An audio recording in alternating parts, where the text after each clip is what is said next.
There will dawn a day when these hostile hours, these days of hatred and violence seem the faintest of memories, but dark and steep and long is the road up out of hell.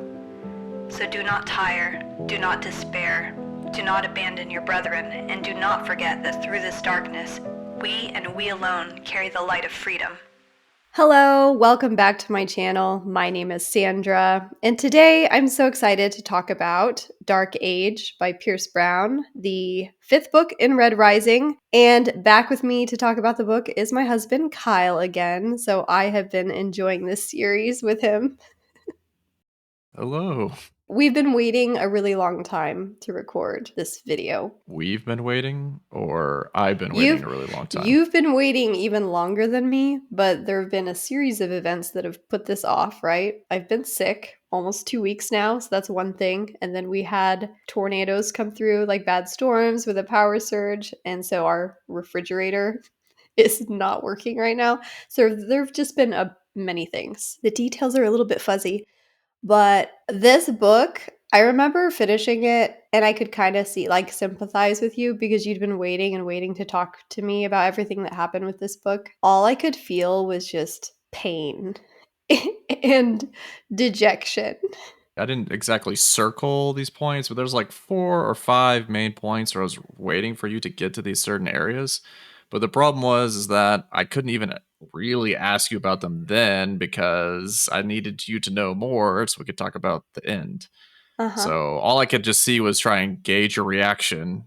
And I was like, did she feel the same way I felt? Because you're never going to believe it, but Dark Age is pretty dark. I feel like there were several times while you were reading it and I wasn't able to pick up the book yet where you would finish a chapter or a part and just put the book down and sigh really deeply and look at me like, you need to hurry up and read because we need to talk about it. And then when I was going through reading it and you were done, I was doing the same exact thing. Kind of a side note, which was really random. We were in the car driving somewhere, and for some reason we started talking about people's names, characters' names in the Red Rising series. And it took us 5 books to realize that the middle name is from the periodic table of elements. We were like, maybe it's based on color because some of them have Au as the middle name, some have Og, some have T. Z was one, XE. And sure enough, it was based on color, but because the color is based on a lot of them elements from the periodic table.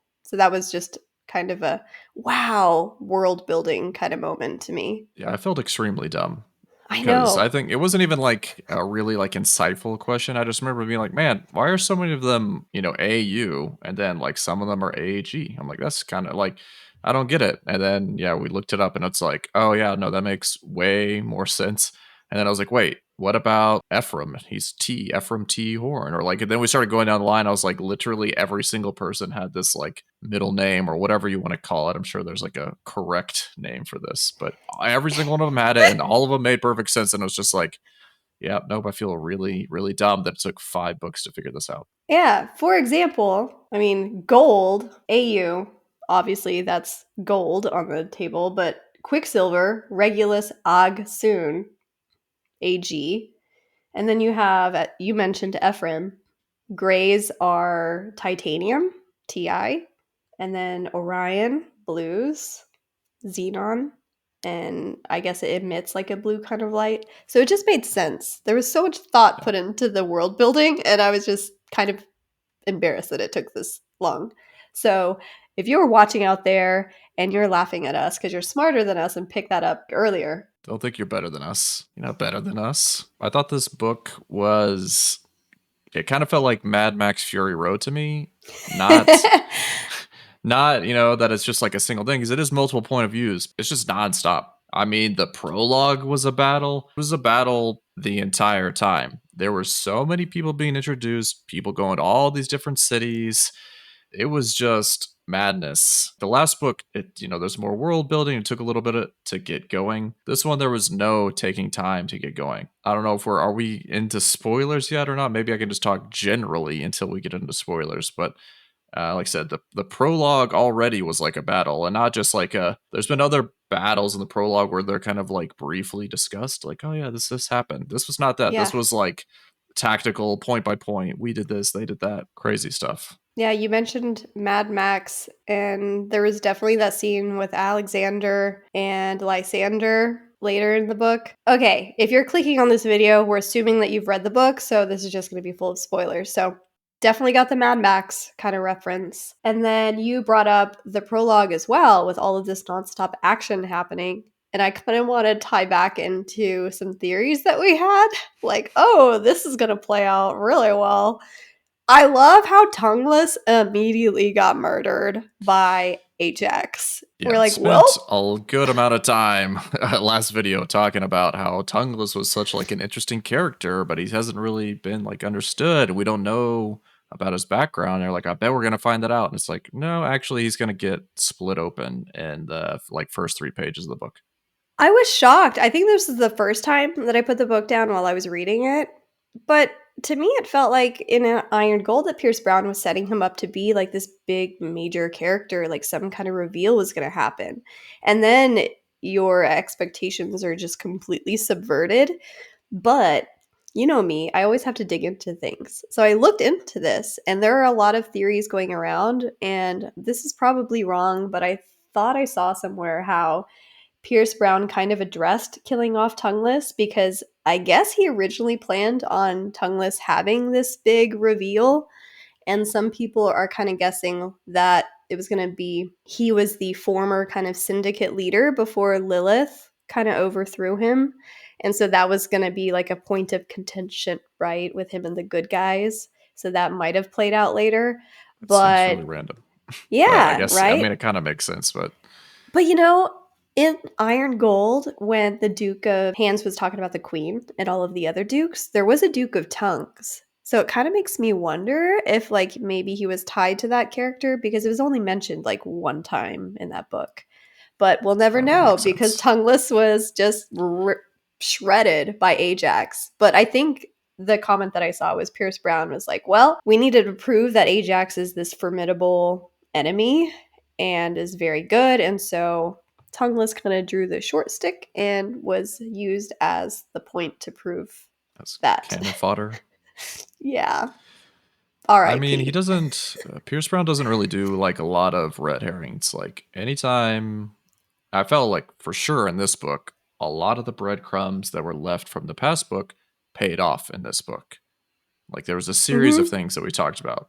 Tongueless was the miss, but I feel like almost everything else, I won't say like I predicted exactly what was going to happen, but all of the breadcrumbs that we talked about did come to fruition in this book. You know, the night lilies and Sophocles acting weird around the birds, that all came back. You had Copper meeting in the woods and the like sound bubble and kind of stuff. You had what else? Yeah, the Diomedes taking Cassius away.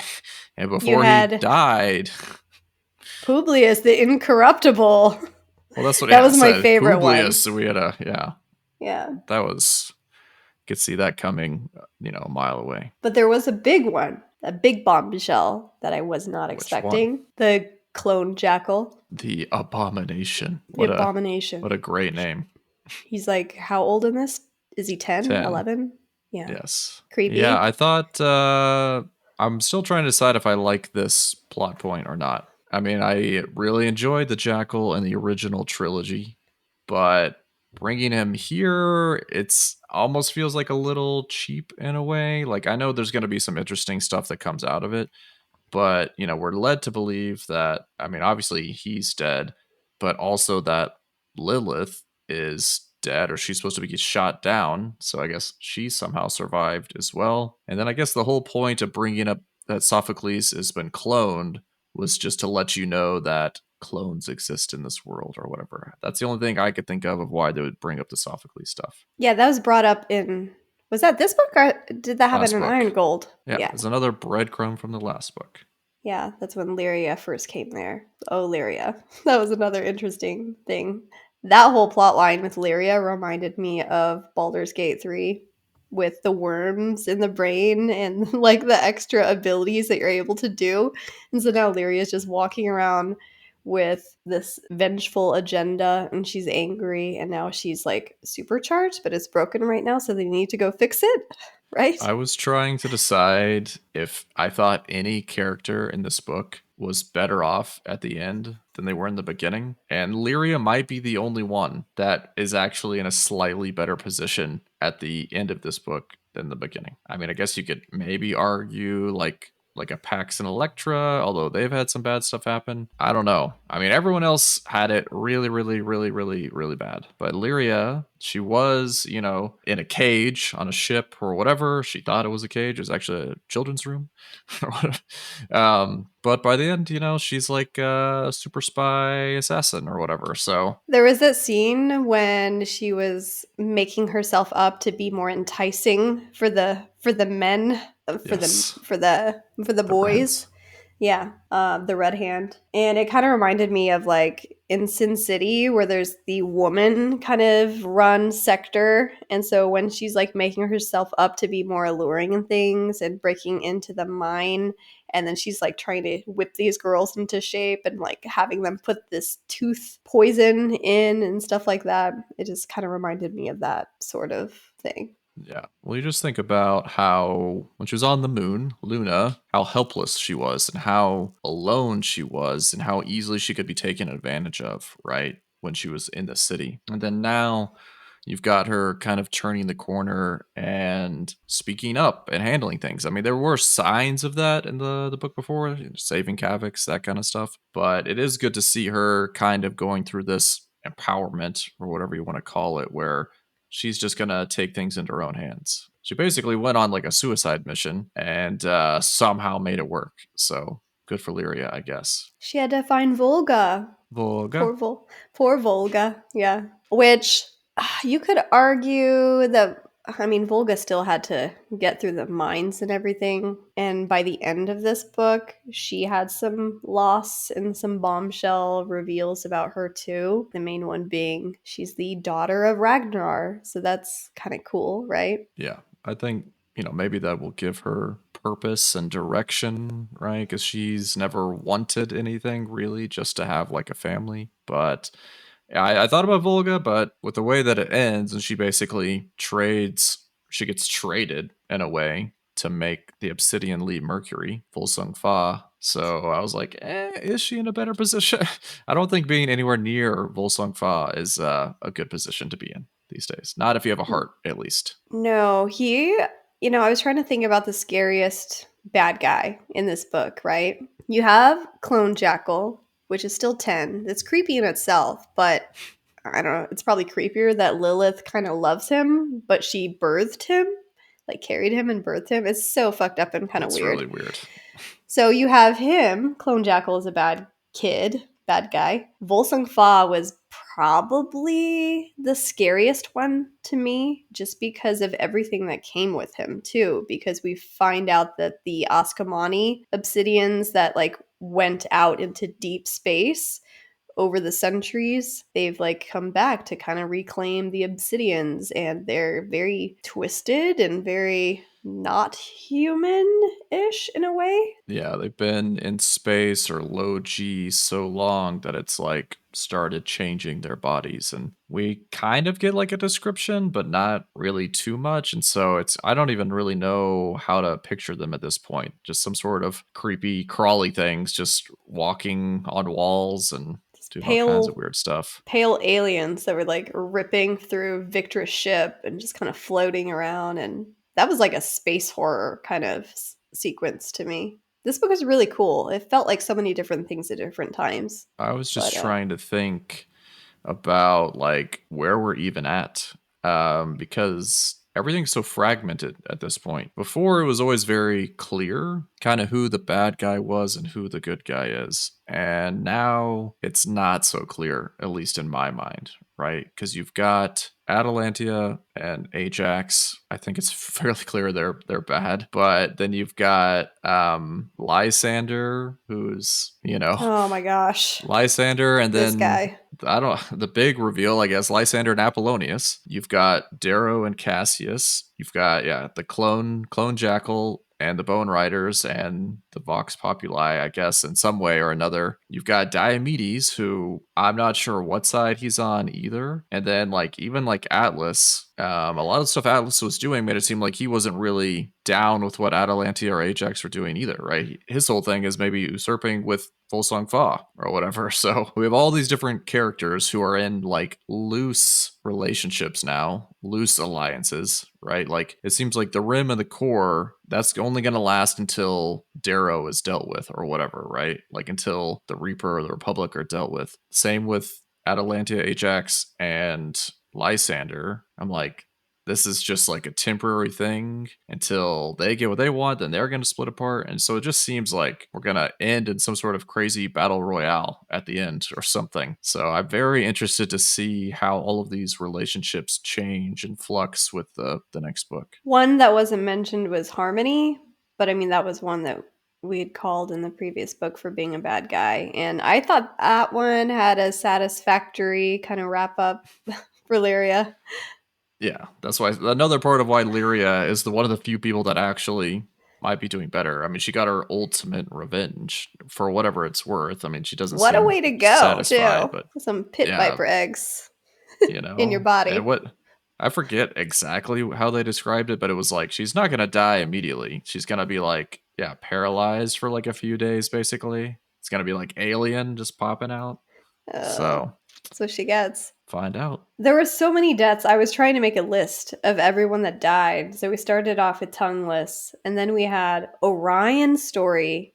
That one was super heartbreaking to me because she didn't get a lot of page time in the original trilogy, but she always came in clutch, right? Like she was always doing things with the ship and commanding the fleet and maneuvering them in crazy ways. And then you find out in the beginning of this that she's been captured and tortured, like rats feeding on her, and just all of these grotesque, horrible things that happen to her. And she's rescued by them. And then they charge her with doing this strategy that they have on Mercury, which is to command these, what are they called? The storm gods. And so it's up to her to create this massive storm to put a stop to Atalantia's army. And then she just kind of devolves into, nope, everything is bad. The best way to proceed with this is just to completely annihilate into terraforming phase this entire planet and just erase it all. Yeah. They were That supposed to was be so like sad. Hurricane 3 or whatever. And she's like, you know what? We're going to go to like 10. We're going to something off the scale or like end of the world level stuff. Noah's Ark. Yeah. And So the way that Darrow had to deal with it was the most tragic part, especially because he's the one that put her in the position in the first place. Like he knew something was wrong. He knew that even though she had passed the test or whatever to say she's okay, that she wasn't actually okay. Lets her do it anyway, but then has the backup plan to basically like a kill switch, which absolutely brutal. And yeah, we're just starting the book. You know, there's a lot of deaths. I was myself. I was trying to write them all out. I won't go one by one because it would take me about 10 hours. 5, 6, 7, 8, 9, 10, 11, 12, 13, 14. I got like 15 major to mid-major deaths or whatever from this book. yeah. One of them I was like, actually a couple of them, but there was one especially I was super pissed off and upset about. Like, this is probably Lysander's done a ton of things that I hate and despise, and I just want something bad to happen to him. I mean, something kind of bad to happen to him, having half your face melted off.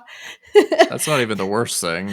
The worst thing is realizing he just married the person that killed his mother, but Yeah, those scenes were really awkward too. Like Atalantia has a thing for Lysander now, and so she's just like regularly having sex with him, and he just after the big reveal at the end, because he had first off he had a crush on Seraphina, and then Seraphina died pretty early during this whole like storm god debacle. So Seraphina died. So then he's like, oh, the Love Knight's kind of cute. Calendora loses an arm. And then toward the end, you find out that Calendora and Atalantia were dispatched by Octavia, Grandma Octavia, to murder his parents. And he thought for the longest time that it was, reformers or whatever. Yeah. And so he's been lied to. And then you do get confirmation that Octavia used the pandemonium chair on him to fuck with his memories and manipulate him. Well, this is once again another breadcrumb from the last book. Yeah. Because we got the whole piano scene or whatever where he's like starting to realize he has blocked memories. And then, yeah, we get confirmation that Octavia basically wiped everything he knew about his mother. And speaking of whiting memories, the whole scene before the Senate count, okay,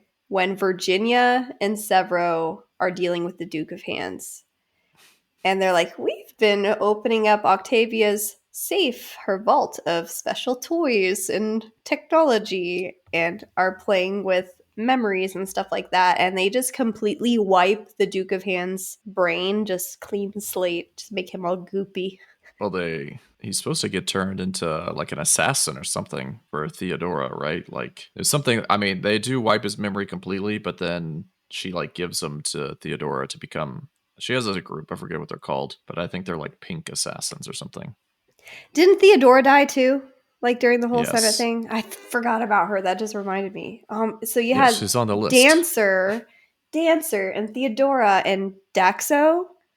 That one, oh, that one hurt Yes. too. What do they call it? Red doves. It was like the day of red doves or something like that. I'll look it up in a second. But it was like clearly to me influenced by the red wedding, right? Like even though this wasn't a wedding, it was supposed to be this like triumphant moment of people coming together only for like unspeakable tragedy to befall everyone at this event, right? Like it just felt straight out of Game of Thrones. I had a little bit more of an inkling it was going to happen here than in Game of Thrones, but I didn't think it was going to be that intense. I didn't think Daxo was going to have his head ripped off. Probably the most intense scene in the entire book, for me at least. Or Virginia just stabbed over and over and over, and then her body lifted and Yeah, flounted she's about. being assaulted, stabbed, a little bit of everything, just getting passed around. I can't remember. So when Dancer gets up there to speak and he just starts coughing up blood and hacking, and then everyone that starts happening too. Were they poisoned? I can't remember like what exactly the Yes. mechanism for that was. Yeah,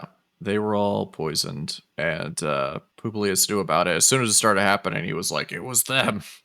You know, they're the ones that did it, and it's like, come on, guys. And then he was Um, immediately made their bitch.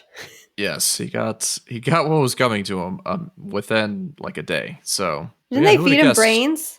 Yeah, there was all kinds of weird stuff happening in this scene. They put him on a dog collar, and then yeah, made him eat like brains. They were before So this they were like smashing people with like a giant hammer kind of yeah, thing they or were whatever. standing like under this lowering column or something, just like poor Yeah, that's how Theodora and Theodora, Dancer. well, Dancer was Or already he dead, was dead, but obviously. Theodora, yeah. And some But then other there was people. the howling statue too, like the wolf that Yes, the howlers died in, just which cooking them. Min was in there, and then Yeah. some other people as well, some other howlers, I think. So I mean, yeah. it was just horrible. And then, like, back to Volsung Fa, the way that he just dealt with Sephi. I always expected Sephi to be just a stronger character because she's, queen of these Valkyries and the leader of all of the Obsidians. And he dealt with her in 8 seconds or Well, something she ridiculous wasn't like in the that. best shape.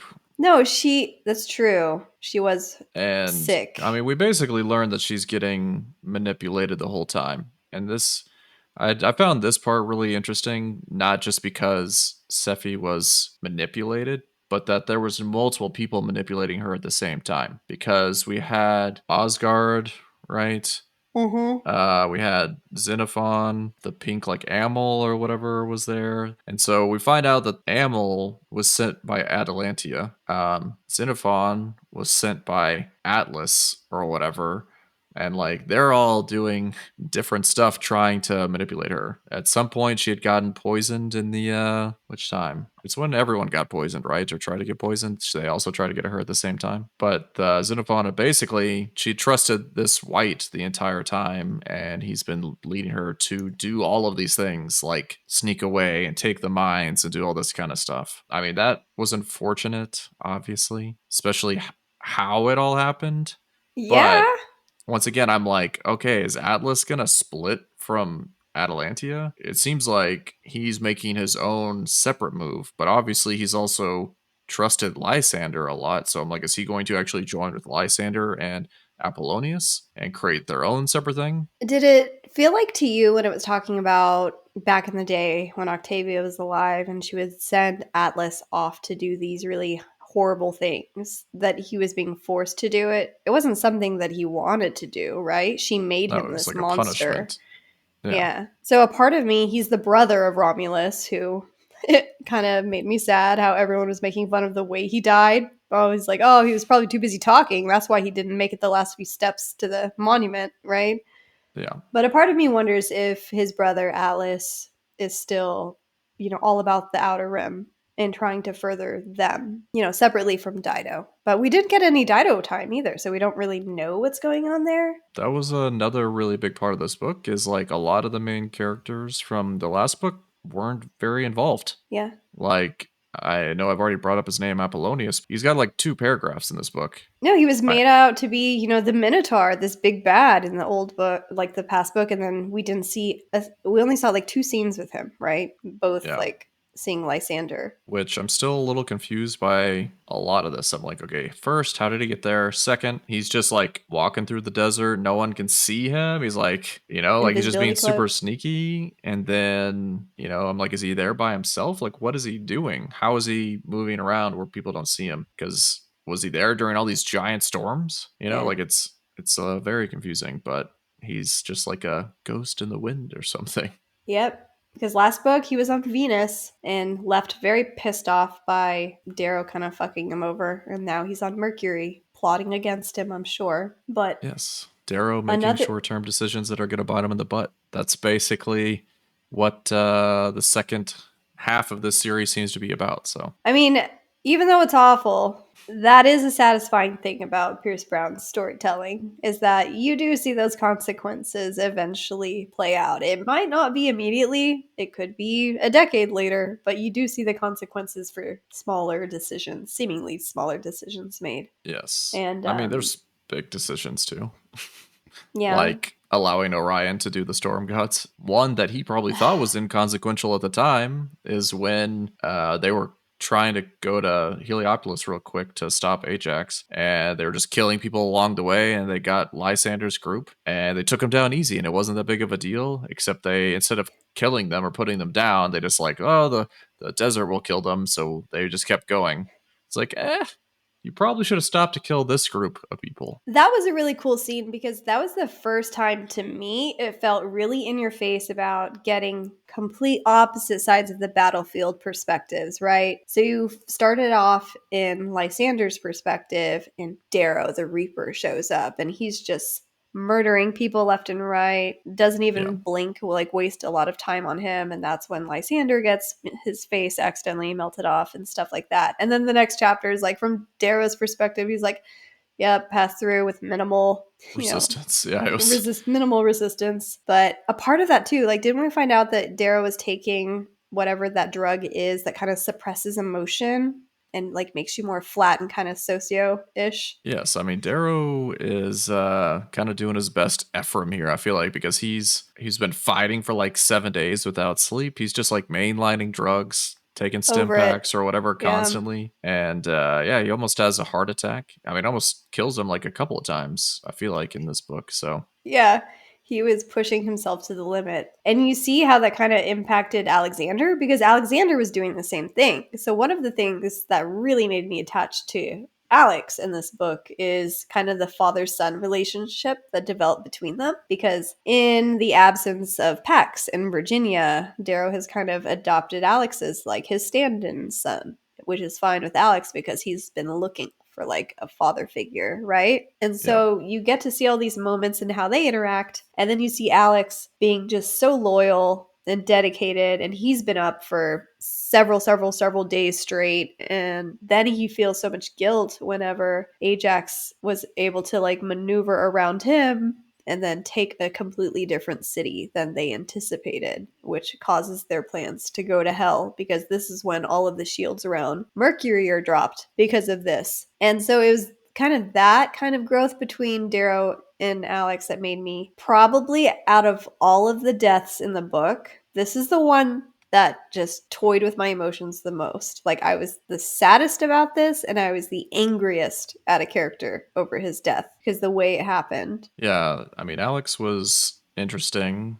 Obviously, yeah, you had that dynamic. But he Super was also kind smart. of like, yeah, he was also kind of like Darrow's conscience. I mean, he had a few, Harnassus as well, a few people that were kind of being like his conscience because, like I said, he was just seeing red and just fighting and didn't care about anything, right? That's a big part of it. But when the storms hit and it's flooding Taiki, and there's all these people there. I mean, Alexander basically decides he's going to die to go save these people, and And so he did save them. he Like did tens of die, but thousands. not there. He did that too.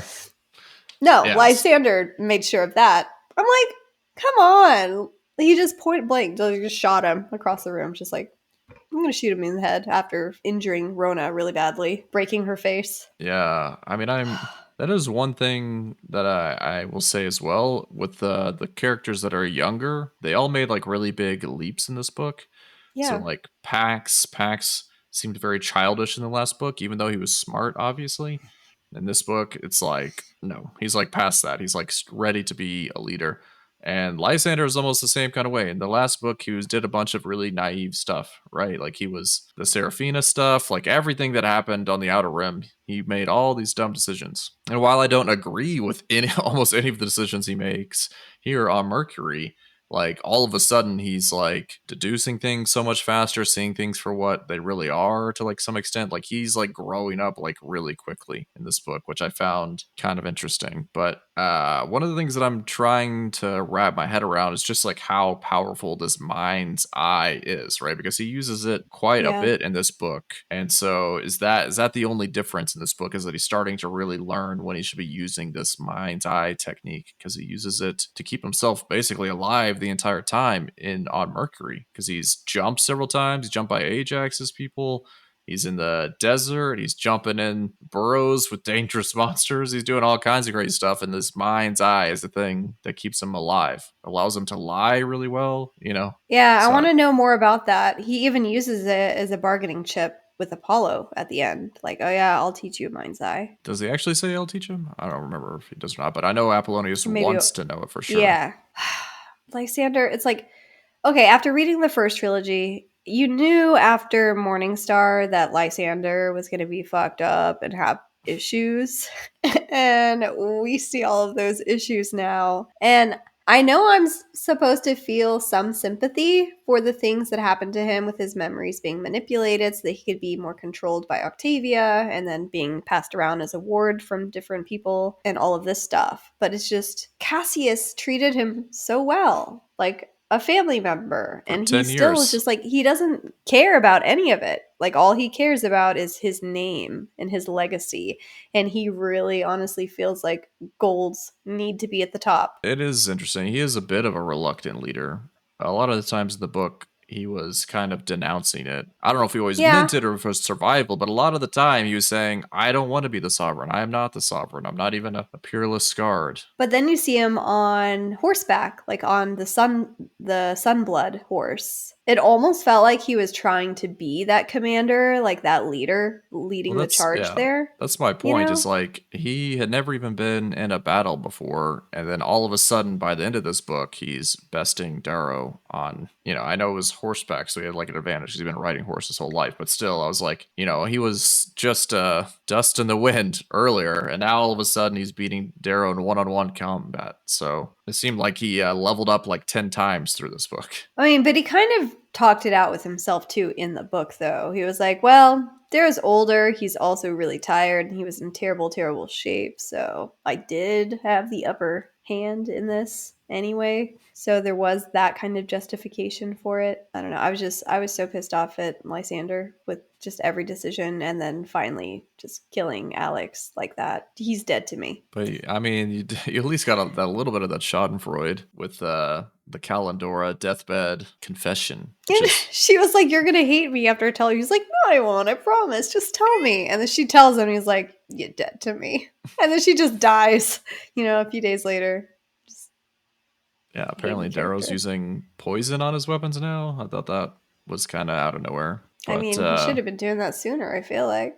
apparently, I did find it interesting that once again we're in this futuristic world where they're doing all these amazing things. We got EMPs going on. We got all this stuff, and then the last big battle is on horseback. You're like, With these okay, big ass horses. yes, what, like 25 hands or whatever they Yeah. said. I don't know my horse sizes.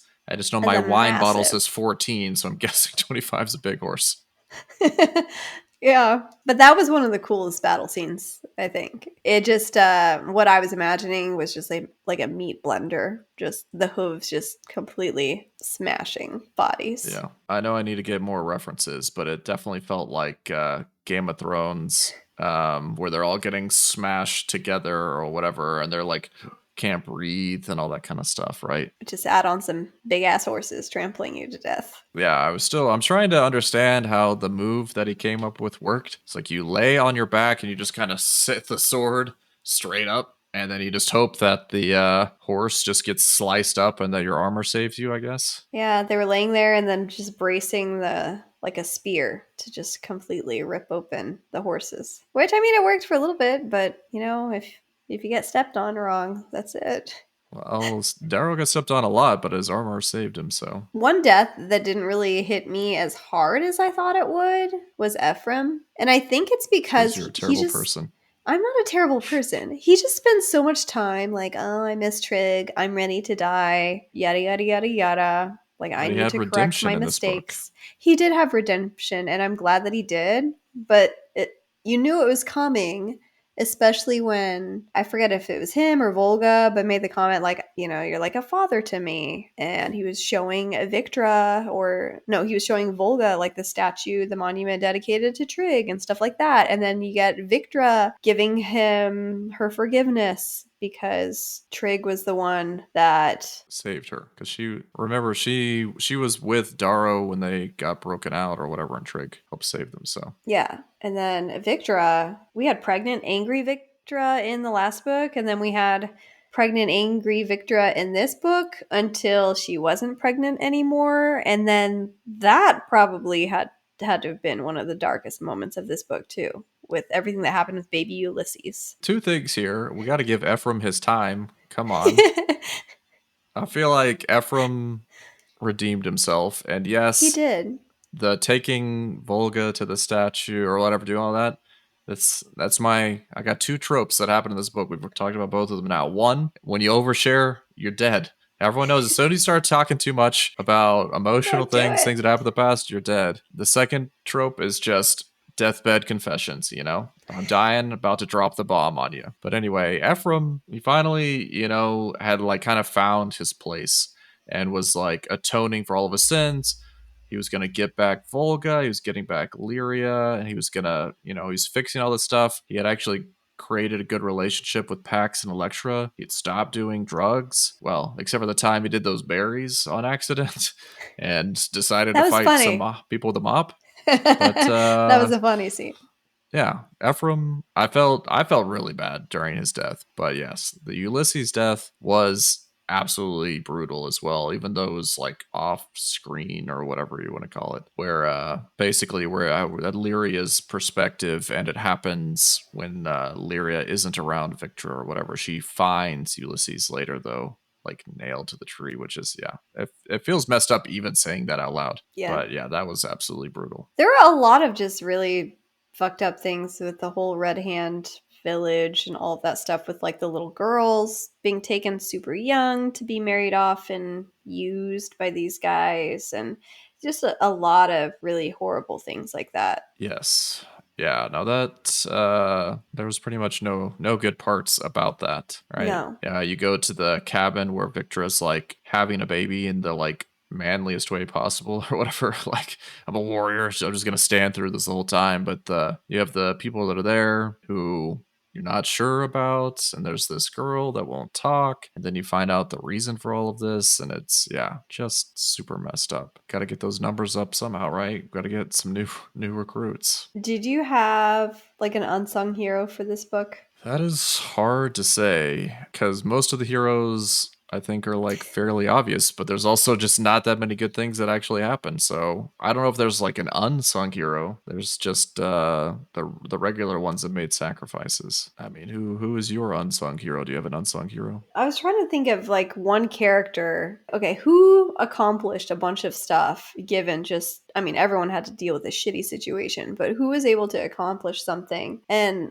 I don't know, I kind of feel like that might have been Virginia just because she was so on an island by herself, right? Like she had Severo sometimes, but she had to do all of this maneuvering and make the Vox Populi happy, make the Senate happy. She had to balance all these different things, not knowing where's my child? Is my child okay? And then my husband is out on another planet. Is he even alive? And there were so many things that she had to do. And she did get those, care packages, I guess, like the supplies and food and medicine, like the anti-rads and stuff over to Mercury. Like she was able to accomplish that. But Yes, to me, and she's just she a hero in this scenario. yeah, yeah. I mean, she But did she do some didn't crazy stuff that we she didn't did a even talk lot. about. Like she did a lot and this book she was such an interesting character to me because you see how the Augustus family genetics have been engineered to be able to withstand like whether it's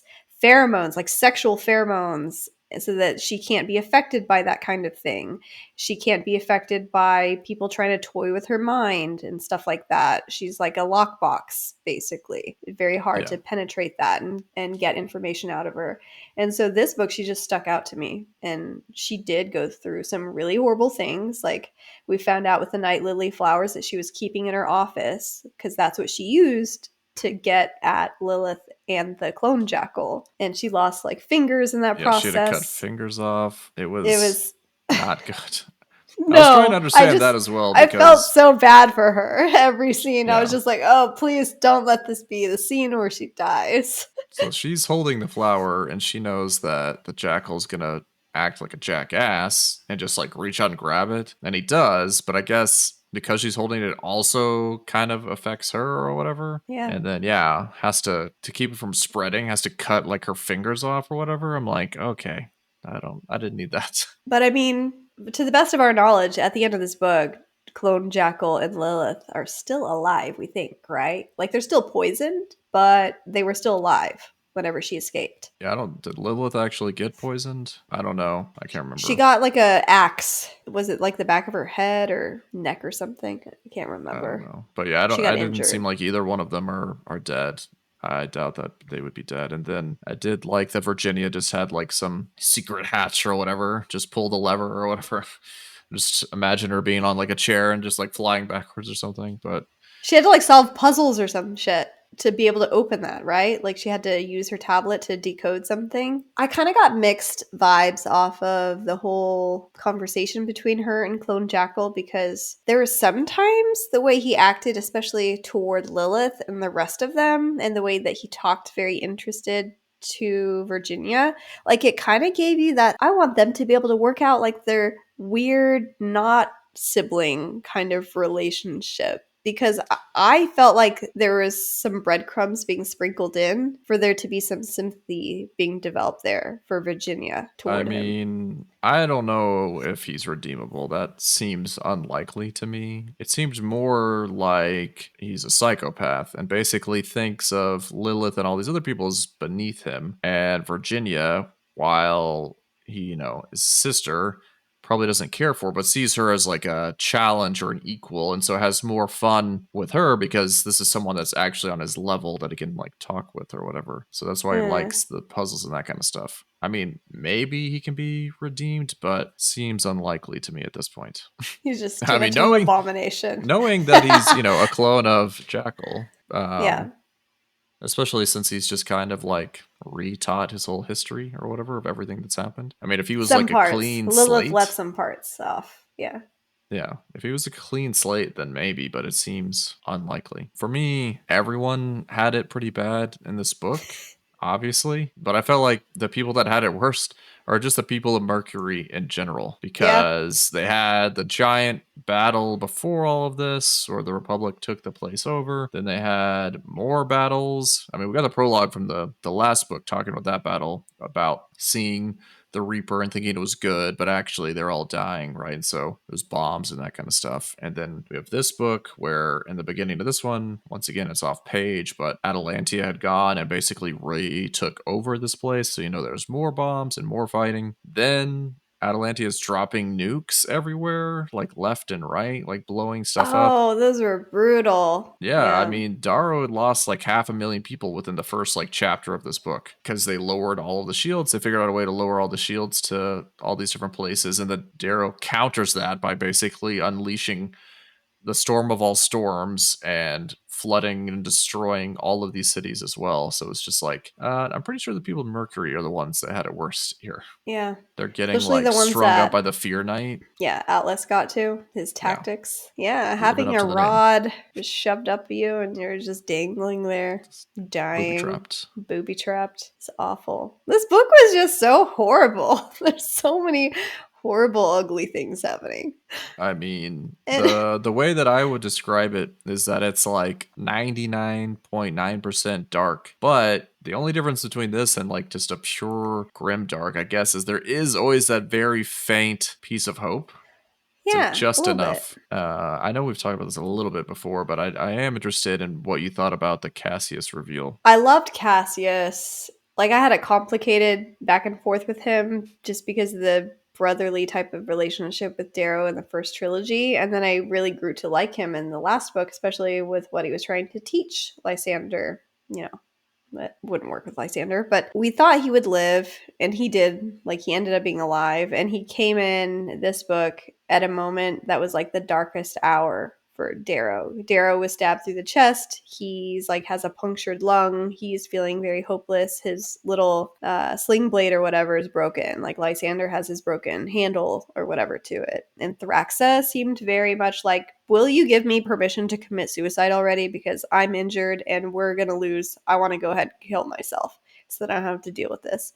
And then Cassius just kind of shows up at the end. Didn't they say like Cavix, whenever Virginia came on board after escaping Clone Jackal, like Cavix said they sent someone to Mercury to help, and I guess they sent Cassius. So we had a man on the inside, basically. He also said he was the one that told them that the outer rim and the core had like outlined themselves or whatever. Yeah.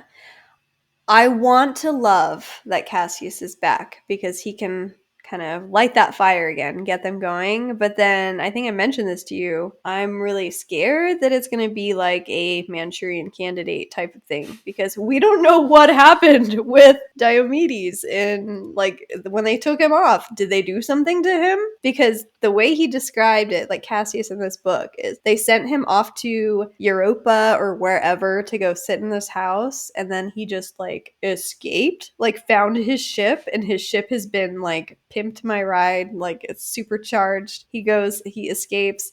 I'm like, is something off here to you? Because I feel like this is gonna come back and bite us in the ass. I was happy to see Cassius as well. I was actually more happy just to be right, because that's what's really important here, is that I was right saying that he wasn't dead this whole time. Yeah. But yeah, I don't think they're going to Manchurian Candidate this, but you never know. But like I said, I think that's the most interesting part to me now, is just how fragmented all of the alliances are, and just how are we going to go forward, right? Because each faction, whether it's the Republic and Darrow, or Atalantia or Lysander, like they're all fractured in one way or another. The next book obviously is called Lightbringer. So I guess my question for you is, do you think that Lightbringer is more than one person? Do you think it's one person? Do you think it's like a Pax? Or do you think it actually is like Lysander? I feel like, and I felt this way the whole time, is they're eventually they're gonna give Lysander the full arc, is my theory. It's gonna take a lot. It's gonna take a lot to make that arc happen, for my opinion, of Lysander. I mean, he's been through a lot. After he killed Alex.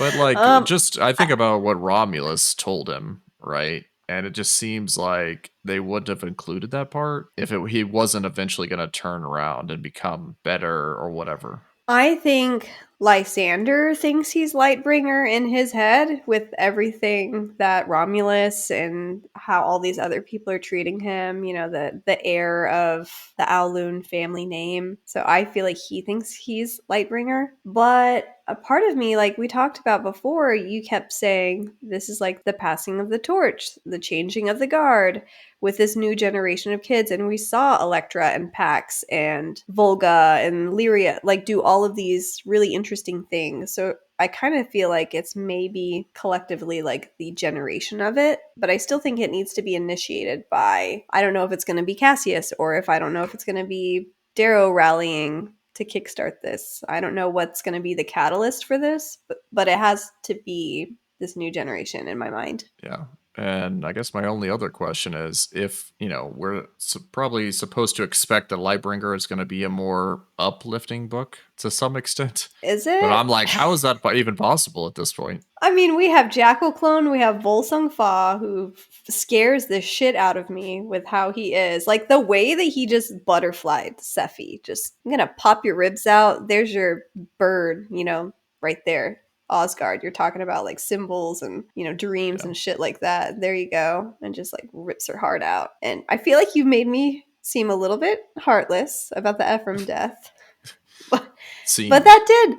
No, because he died thinking that he accomplished this good and put this evil to rest. And then he sees that he's trying to save Volga, right? Like that's... Yeah, he's trying to save Volga, and he thinks he took out Volsung Fa, and then he's like, oh shit, no, Volsung Fa is alive, and I'm in pieces, dying, and he is still conscious when Volsung just, like, takes his heart and takes a bite out of it. And that's like the end of the chapter for him. That was horrible. That was a horrible way to go. There was a lot of characters that had very horrible last moments. I mean, yeah, he's like missing limbs and stuff. He sees that he's killed Xenophon or whatever, and then he's like, no, Volsung's Fa is fine. But, doesn't even look that injured, and then just comes over and just grabs his heart while he's still alive, It's like, oh, good. Ephraim had a moment to put a stop to that shit when he snuck into Xenophon's room, and he didn't do it. I think he even had this revelation at the end when he was dying. Like, I should have done that. It's like, you can't sit on your laurels in this book. Don't give people second chances.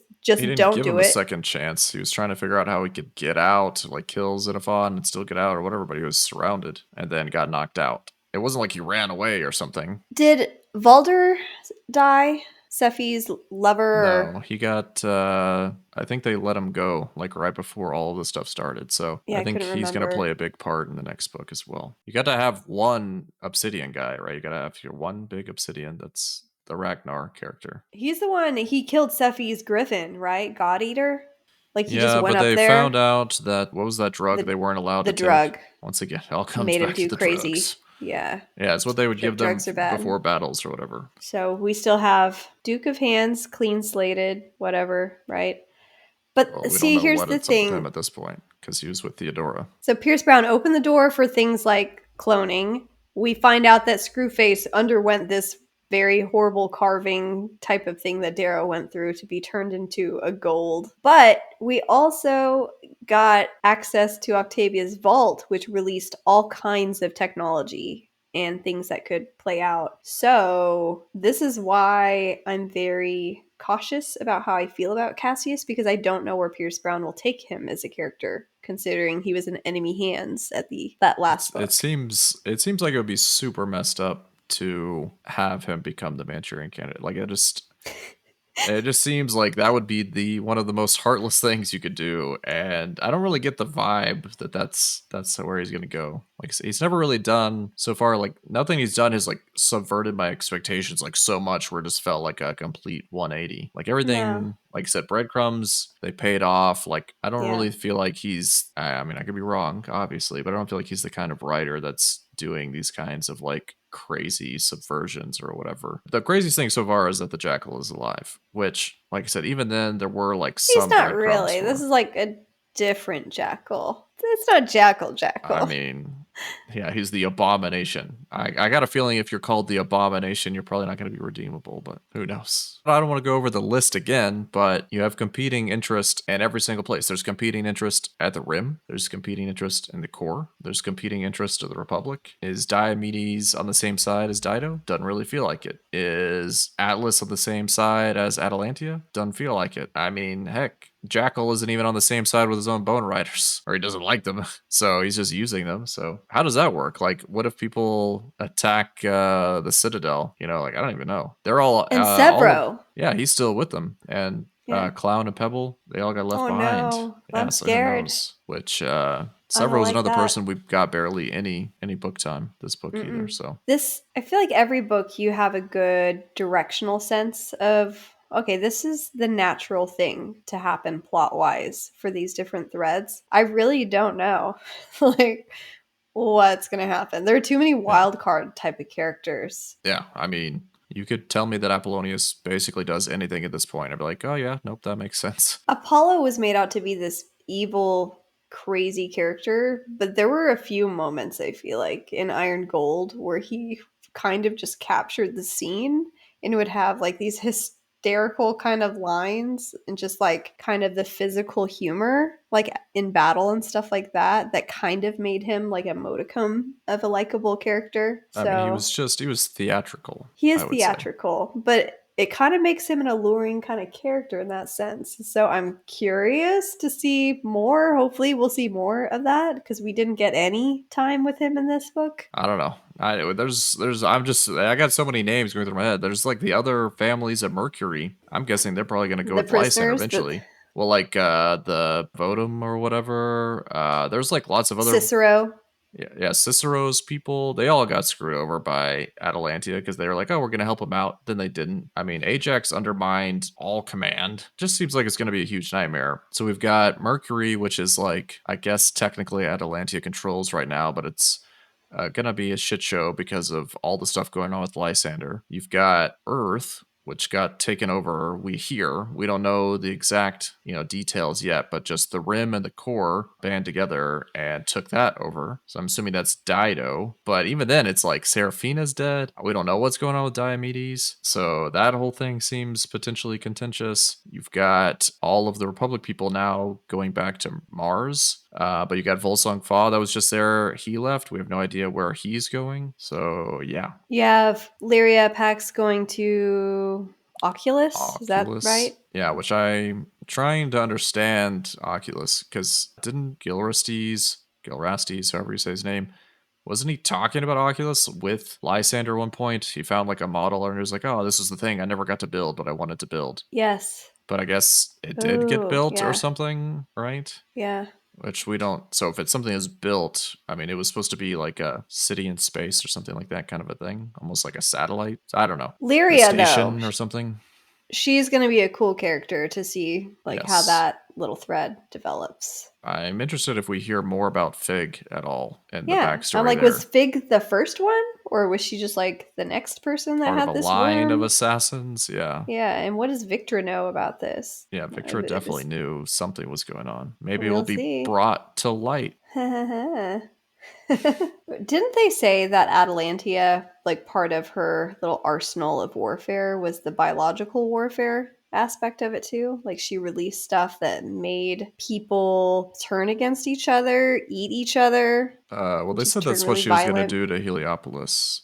And that was a big reason it seemed like that Atlas was allowing Lysander to do his crazy conspiracy from the inside thing, is because that's how she was going to take over Heliopolis, was by releasing these biological weapons. This is also when Atlas dropped the real bomb in this book, that Atalantia and Ajax had some extracurriculars going on. Yeah. She is a real sick person. That'll be a big conflict between Ajax and Ajax has already tried to get Lysander killed. It's gonna be fun times. Atalantia seems like super messed up. It just doesn't seem like it's going to go well for her, because the whole Grimace family has basically betrayed one person or another. Like, they betrayed all these families on Mercury. They have all this backstory with Lysander and that betrayal. Ajax has tried to kill Lysander like a bunch of times.